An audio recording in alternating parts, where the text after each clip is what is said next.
like the penny that continues showing up. No, really, the most delightful place in the known universe to be playing regularly like this. I can't believe that every time I finish playing, I'm shown yet another calendar to choose the next performance. It's not the easiest thing to come up with a performance every 2 months, but Alex is doing his best. Tonight, I'm hoping that the tunes that I've picked for you, which are some of my rather unusual faves over the years, from a collection of probably a huge banker's box of photocopies of various that I've used over the years with various performances. And maybe have never performed any of those things here. Some of them may be familiar to some of you. I'm hoping most not. But let me start with a number which may be a little bit amusing once I tell you the title of it after the performance. The emphasis on this program is melody, the late romantic with a beat, the idea being who's still writing tunes after Rachmaninoff is not writing tunes anymore. It's usually to be found on Broadway and in Hollywood. Those songwriters can come up with some of the most grand romantic themes imaginable, all the way into even the early 40s, early to mid 1940s, where the boogie woogie started to take hold. Well, let me play you a mixture, mostly some mellow stuff tonight, some really beautiful melodies, a few hot things. Here's one of the somewhat more hot things, and I'll tell you the title as soon as I'm finished.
Rubin, and lyrics by a fellow named Andy Razaf.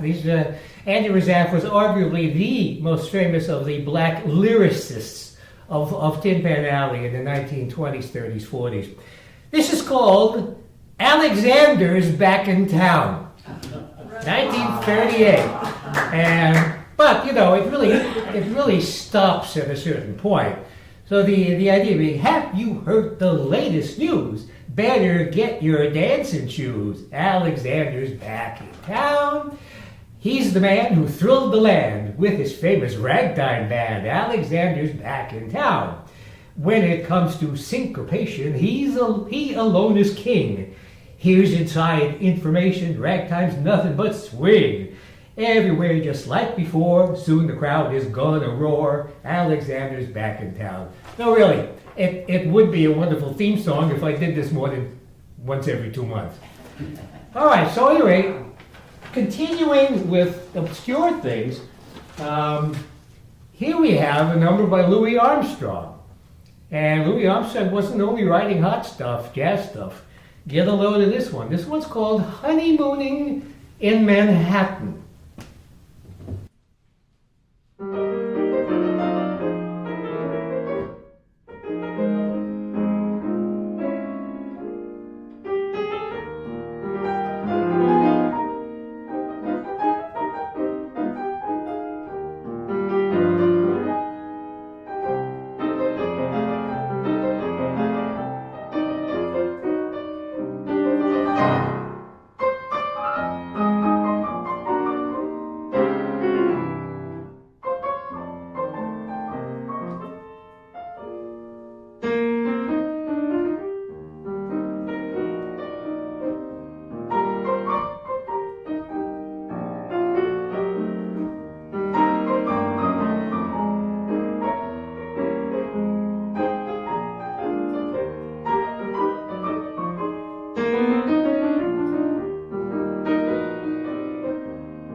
It is a time of real melody. It's a time of sentiment, some grand melodies. You're going to be hearing some really the kind of things that you wonder, why did this not make it onto the credits of a 1930s or 40s film musical?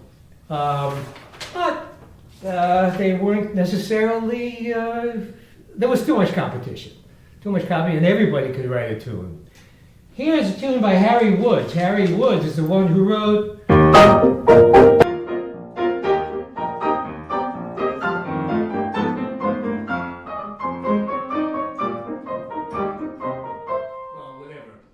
But I'm looking over a eight-leaf clover. There we go.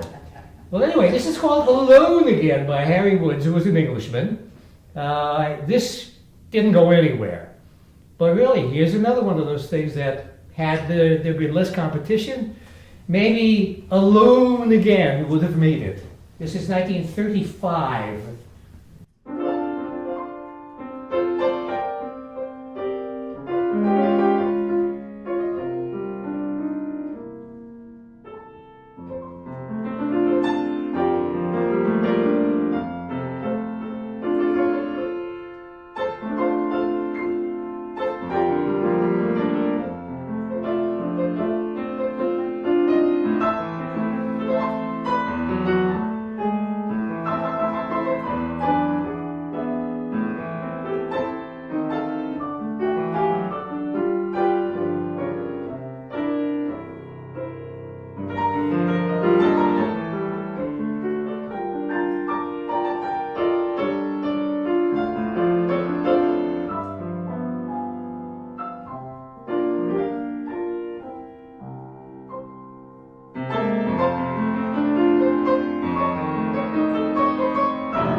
These are sort of more snippet performances for me. They're not fully arranged, twice through, three times through in different keys. They don't necessarily need it. Maybe I would put them into a medley of sorts, but that hasn't quite happened. I just wanted to choose things that, I'm not going to probably play this with any regularity. Let's see what the audience thinks. And I'm hoping that ethereal audience can forgive one bad little segue in the first number I played, but fellow musicians will know. Anyway, here we have one that's a little bit more up-tempo. Now, why didn't this one make it? Because probably up-tempo was not very danceable. And that's what really ran the music industry, especially later in the 20s into the 30s. And then, of course, in the 40s, it's all, once again, boogie-woogie type stuff.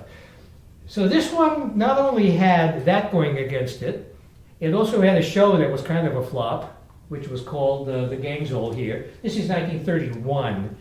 The composer is a really good guy named Louis Gensler, Gensler. But what it has going mostly against it is a title that probably can't exist outside of the show's plot. And that title is Baby Wanna Go Bye-Bye With You. Mm-hmm. All right, so how does that last past 1931? There's a problem. Some girls like professors, some fancy a pug, some like snappy dressers, some like a mug. Some favor the woodmen, old odd men capture a few, but I don't like good men, I just want you. I mean, and it, where have you been hiding? Don't be a stranger, baby want to go bye-bye with you, that sort of thing. The melody it's a shame that the melody gets lost in a silly lyric. So here we go.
Rare piece of sheet music, I might add, but needless to say, it does find a place in the Richmond collection.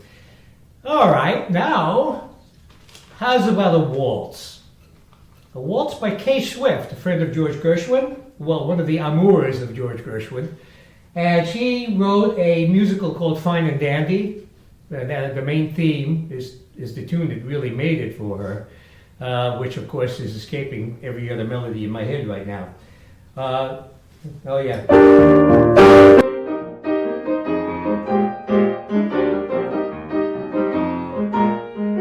So that Fine and Dandy in a very, very small nutshell. But how's about a waltz she wrote in 1933, not for any film, not for any musical, called A Moonlight Memory.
that I am asked to do by host and hostess here over the years, and I almost never come through, is sort of showing the audience how I'm coming up with an arrangement.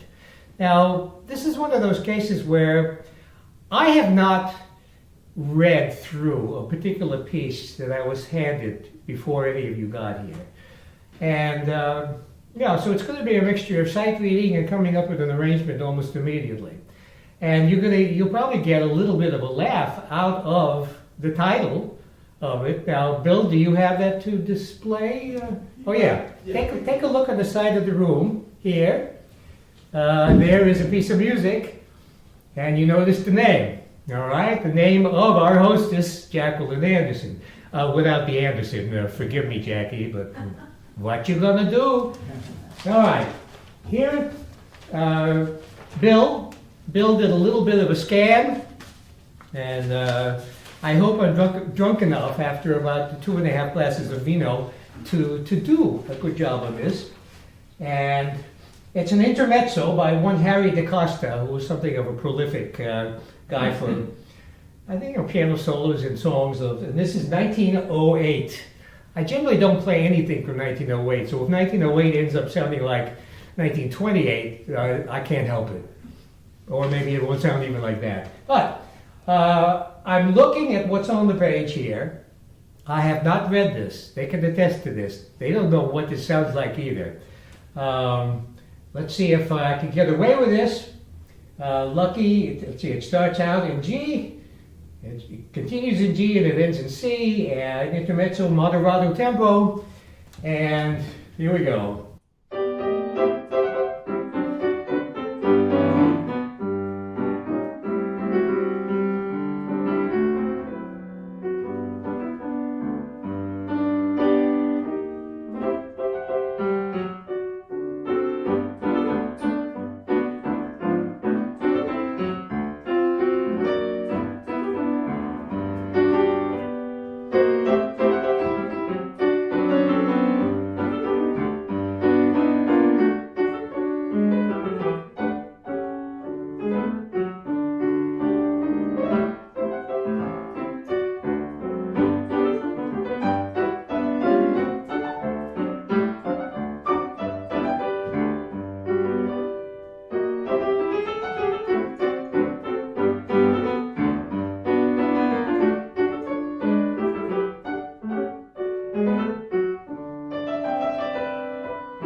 that's a charming piece.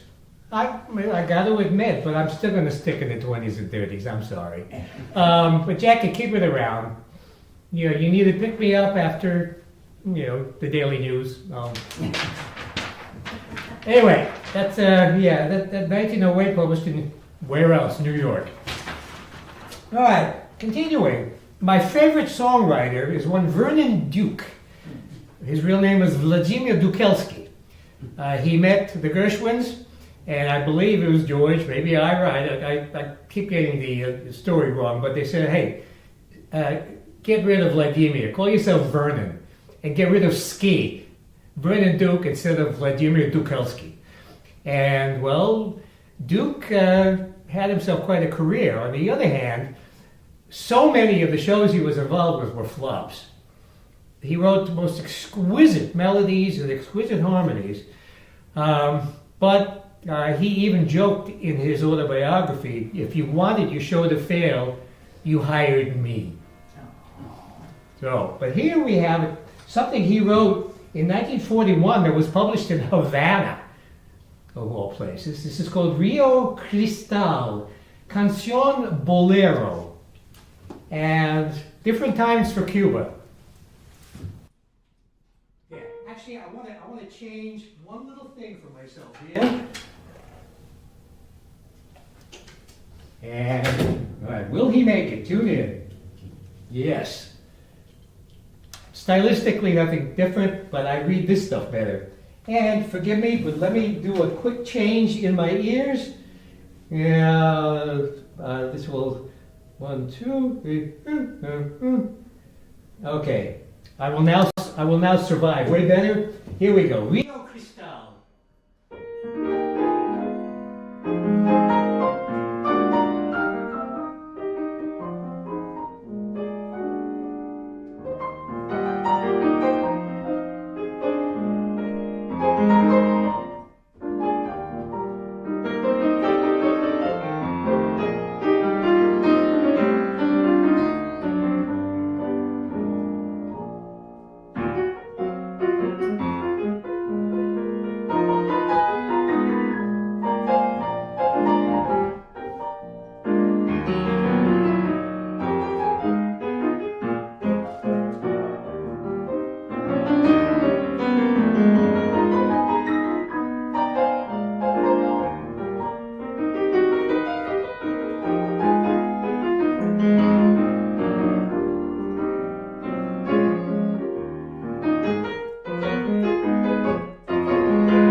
Gorgeous.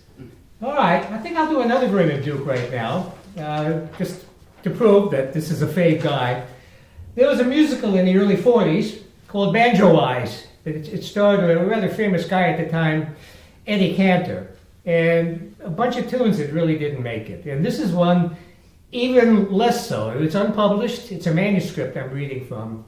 And even Duke's manuscripts have some magnificent stuff going on in them. So here we go. This is called Hushabye Land.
Lyrics are probably nothing special for something called Hushabye Land.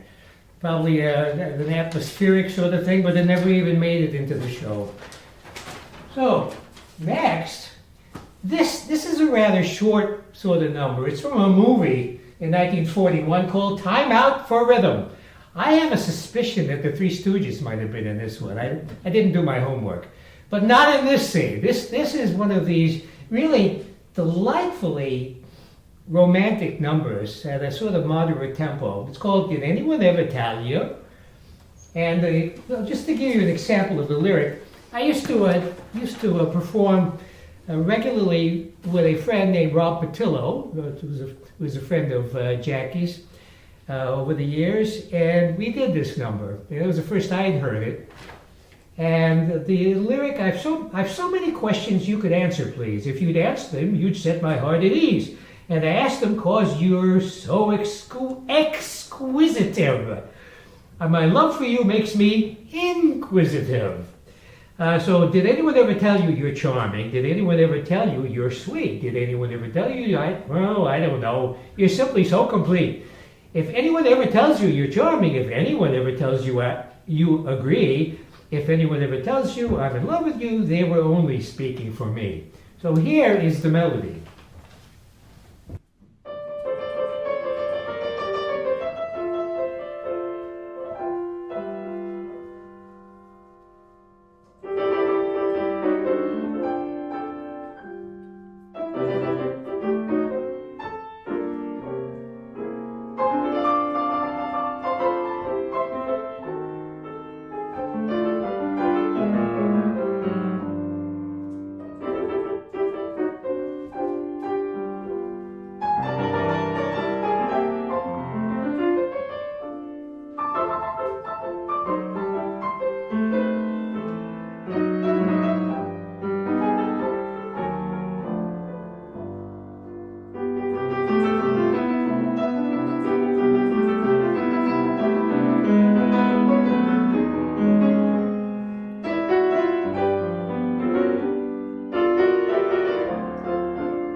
charmer.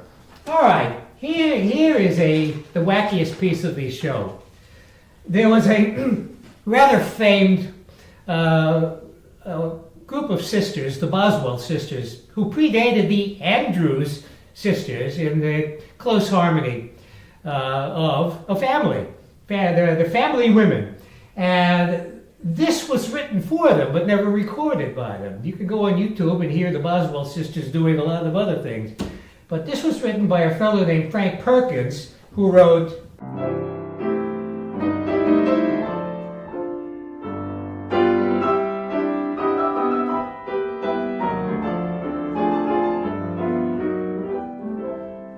in Alabama, and then he was hired by Warner Brothers to do orchestrations. A really quite remarkable guy, Frank Perkins, and Mitchell Parrish, lyricist, he wrote every other lyric in the time frame. This is 1932, never recorded, The Mysterious Mr. Zilch. You can't make this up.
The lyric on that, he's got a funny name, no one knows from where he came, that stranger with those dangerous eyes, since he arrived in town, everything is upside down. Say, maybe he's Clark Gable in disguise.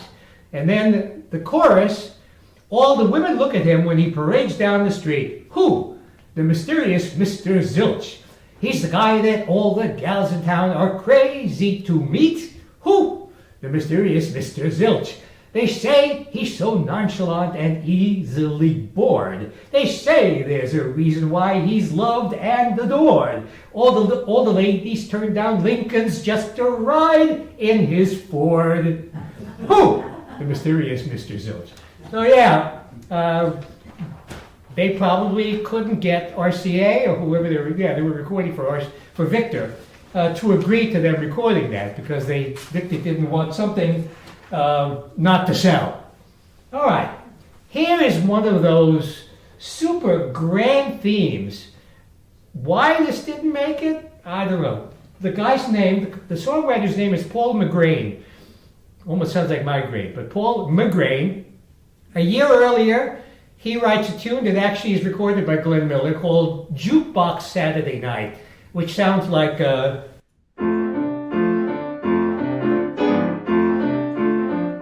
it sounds like it's early rock and roll. And here, a year later, he writes another tune. This thing has the romantic melody that is unreal. But it's done in by its title, which I'll tell you after I play it.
working for it.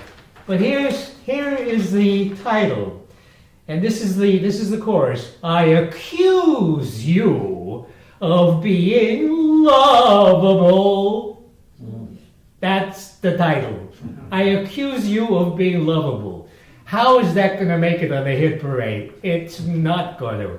I suspected you from the start. I accuse you of breaking into my dreams and just conspiring with the moon to steal my heart. I won't continue. But anyway, gorgeous tune, done in by its title. Too bad. All right, gorgeous tune again. This one was premiered at an exhibit at the 1940 New York World's Fair. They had a musical at one of the exhibits. It's called Gay New Orleans, meaning something completely different than it means in this century. So this is called I Touched a Star, and is one of the most almost ecstatic, beautiful themes in popular music of the time. This is 1940, New York World's Fair. The songwriters, it just goes to prove, we hardly names in comparison to the ones who, the top 5 or 6 songwriters, but even they could come up with a melody like this.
More things here. This song has sort of an amusing history with me. Back in 1986, I can't remember how I on earth got this performance, but at the Players Club in Manhattan, I was hired to play piano, and who is invited to this particular get-together, which seemed to have been a co-production with France of some sort. But the remaining people left in the Gershwin family, amongst other notable people in Manhattan in the musical arts. My buddy Vince Giordano was playing with his dance band in the next room. I'm on an upright. And the film critic Gene Shalit is walking around. And Comden and Green, who are big-time Broadway people from the 1940s to the present. No idea how I got it, but I'm sitting there, and who is sitting next to me but Frances Gershwin, probably called Frances Gershwin Godowski at that point. This is George Gershwin's sister, sitting next to me in 1986. I'm all of 30 years old. I don't really know as much as I probably should have. You know, I probably would not be able to play a single right note if I really had thought about it a little bit. But anyway, she is singing along with me, accompanying her in her brother's tunes. So she stays for a little while, and then she gets up. And another woman, similar age, and she sits down, and I'm Mrs. Burton Lane. Now, Burton Lane is another one of my real faves, but I didn't really know him as much in 1986. Lane wrote On a Clear Day You Can See Forever in the 1960s for Barbra Streisand, and he also wrote How Are Things in Glockamora, Finian's Rainbow, which is put on by every high school.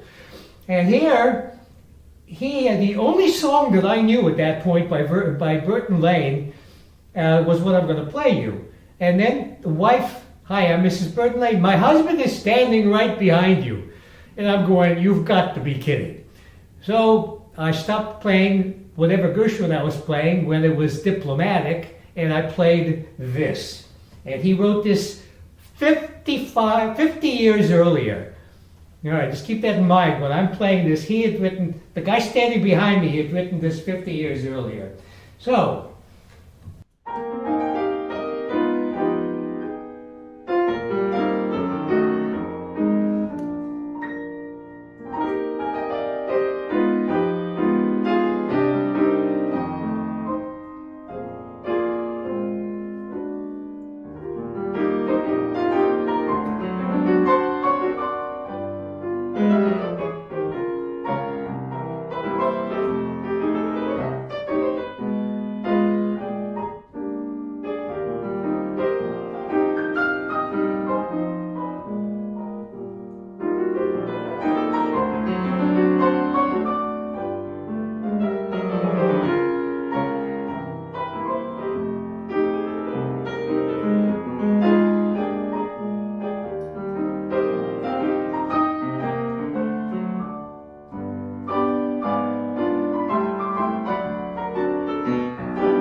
Shoulder. And it was written for Eddie Cantor in a musical called Kid Billions, and I decided to take a break. I wanted to meet this guy. So I go, he's at the bar, and I do the same, and I do I'm sure I did something, the usual foolish stuff. I'm honored, I'm privileged, and he goes, I wrote that, didn't I? That's so great. He was a musician of his time. He's writing he never wrote in any kind of a modern manner. He really was a guy of the old school. He always could write a melody that fit whatever period he was writing. But here, my gosh, he probably hadn't heard it in 50 years. He wrote it, he went on to the next thing. So that's something. All right, now, here we go. I've got to do this number probably a good 10 years ago or more. I'm at the Library of Congress, and I sort of rediscovered a pretty remarkable number here by Fats Waller. Fats Waller wrote a show shortly before he died called Early to Bed. This is something like, I believe, 1943. And the show, Early to Bed, a few songs were published, but you look at the playbills and there are other songs. What happened to them? And that's been a real bugaboo for people who want to know more about this show. Well, one of my correspondent friends is a fellow named John McWhorter. John is a linguist professor at Columbia University. He is a talking head on various shows that we probably all have watched at some point or another on the boob tube. Wonderful, interesting, amusing guy. He's written books, and sort of pinch myself, he's in the grapevine. And John, I hope this is worth it. Here, when I sent him the attachment of this song to an email, probably you probably could hear the whoop of joy along the East Coast. And when John has a chance to write up things about redoing this musical, which he recently did, it's sort of a read-through kind of a presentation. For some reason, he continues to give me some credit on finding this particular tune, which is called "Get Away, Young Man." So let me see what I can do.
John.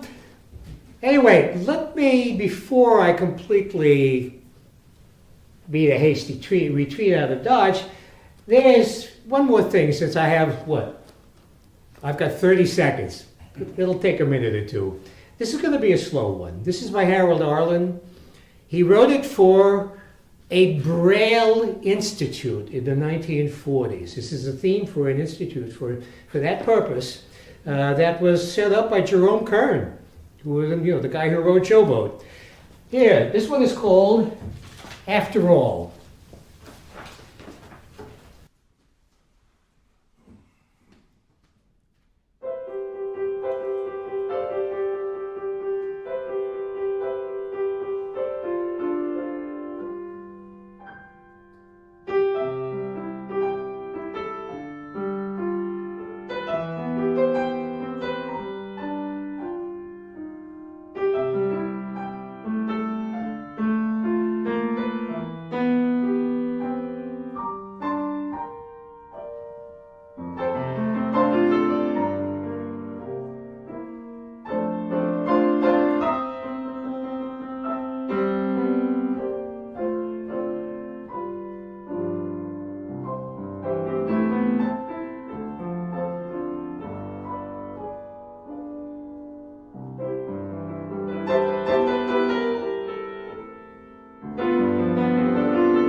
Are you trying to force this? Are you trying to force this? Look at me. No, I'll tell you, anybody, I would love to play all evening, but I literally have to drive back to Richmond tonight, so forgive that. But lovely having you here. I really get a kick displaying this part of the literature of the 20s and 30s where you won't hear them otherwise. You know, sometimes you really can't do them, as I said, because the lyrics can be pretty awful, or they just don't, there's no way that they can translate to modern times. But at their best, it's too bad that all of the other tunes just sort of put a blanket over the rest of these things. You know, over the years, it's just a joy. I might be reading 50 new pieces, and one like that shows up. Yeah, you're lucky when that happens. Most of them really do have a quality of sameness after a while, but it's the joy of the quest. So anyway, anybody has any thoughts of hitting a button on the website for alms for the pianist? Extremely grateful should you decide to do that, and it's more from my wife, who has to bear 2 months of me learning arrangements to play for you tonight. So really, anything like that. And anyway, I do believe it's time for pie. All right. P-I-E, pie. So anyway, let's all do that. Get a sugar jag, and onward. And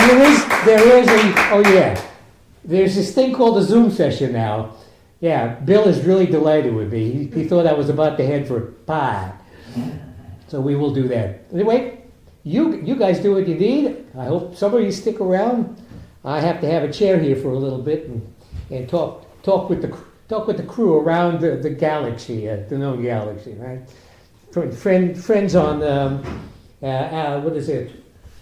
Altair 4, the science fiction movie Forbidden Planet in the 1950s.